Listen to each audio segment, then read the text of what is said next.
Hi, everyone. Good morning, good afternoon, good evening, wherever you're at, and welcome to this webinar. So I'm really looking forward to this discussion. This is one of my favorite topics to talk about is product ownership. So let's start this way. I did a keynote presentation in 2011, and it was entitled Essential Product Ownership, Partnering with the Team. And this is a variation of that talk, and that was at a conference in Las Vegas. And since then, I've rethought about the theme, many of these themes. So I have a link here to that. If you're interested in watching that keynote, it's about an hour. You could go to that link there and see it. This talk is a redux of my thinking at that time, and an update of my thinking as to what are the essential patterns or what are the essential focus points of product ownership. In some ways, I haven't changed my mind very much over the course of those years, and in other cases, I've reaffirmed some things. So I thought I'd start that way of just going back in time to then go forward in time.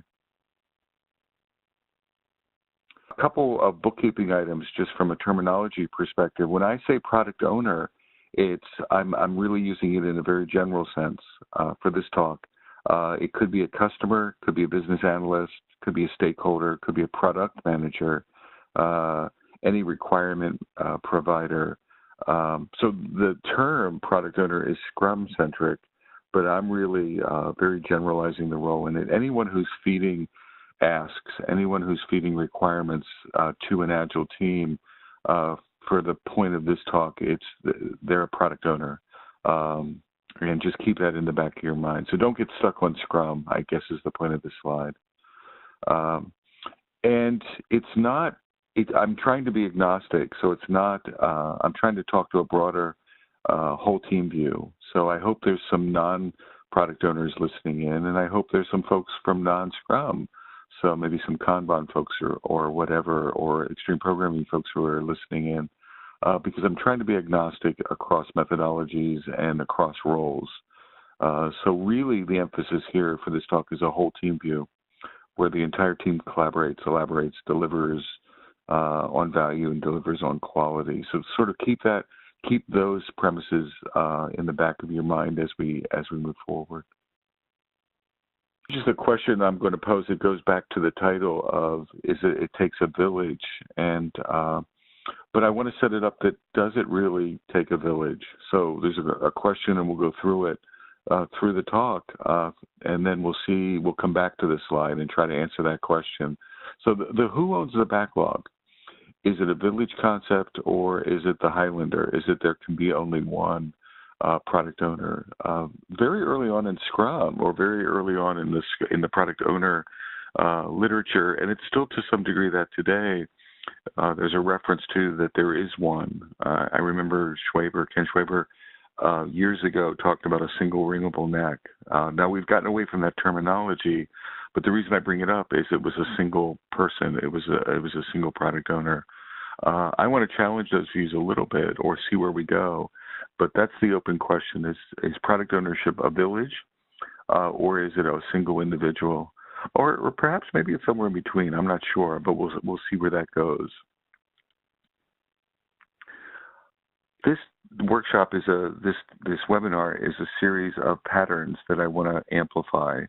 And they're key patterns. They're essential practices or essential patterns that I've found that really amplify the value, empower product ownership in the real world. These are all real world patterns. And I wanted to start with show me the money. So what I've found over the years, and I don't know if I even amplified this enough in 2011, that the sprint review of the demo is an incredibly big deal for Scrum teams. I want the product owner and the team to look at it as a defining moment. I have the view that everyone goes. So you want to invite everyone in an organization. That doesn't mean they all come. You may have real estate constraints or whatever, but you don't want to just cherry pick certain individuals. It's here's a Scrum team. They delivered the highest value on the planet Earth in this 2-week sprint from a business perspective, given their backlog. The organization should be incredibly excited to come and to see what's going on. So that would be stakeholders really should be there. Any requirement, any product folks should be there. But you could invite senior leadership, C-level leadership, and you can make an argument they should be there. Customer support should be there. Marketing, sales could be there, etc. So you want as much, depending on the size of your organization, it should be a big deal. And it shouldn't be an onerous task. People should be wanting to come.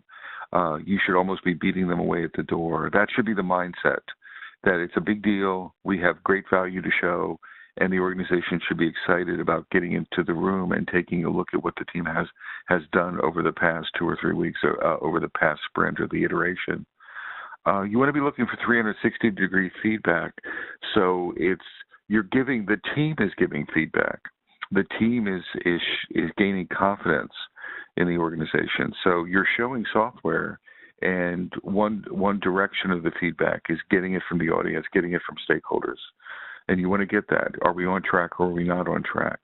But you don't want to lose sight of the opportunity to communicate outward to the organization.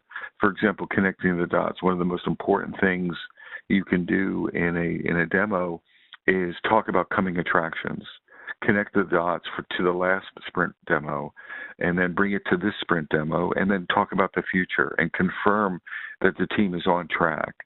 The team is not just getting feedback on an individual story or an individual feature, but the team's on track with their direction. They have a sound directional sort of priority, and you want to confirm that.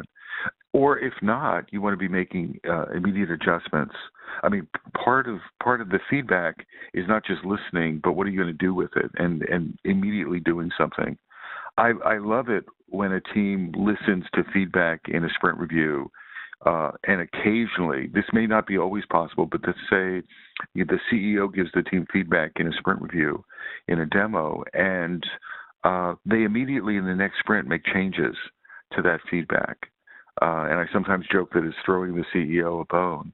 But it's really important for the team to confirm that we're listening to you. The antithesis of that is that notion of we'll just throw it on the backlog and eventually we'll get to it. And we all know that's sort of a black hole sometimes, where we never really get to the items on the backlog, but really responding. So confirmation, making adjustments, listening to what's going on. It's that show the money event. I see so many boring or so many uninteresting demos nowadays, or the organizations aren't really even appreciating the demo. I'll tell you a quick story.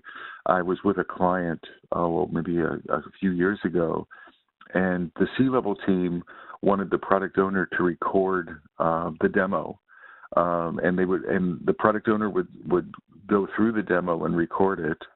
And their voice, and then they would bring it up, that recording, that video, up to the C-level team in sort of a weekly boardish meeting where board members were there, but the C-level team was there. And they played a few sprint reviews, demos. But since the C-level folks were so busy and so into much more important matters, that they gave the product owner 5 minutes of time to play the video. And the videos were typically 30 or 40 minutes. So what the product owner would do is speed up the video. And I remember to the point where it was a Mickey Mouse voice, and you could barely hear what was going on. And I was attending this, and I was incredulous. And it was funny.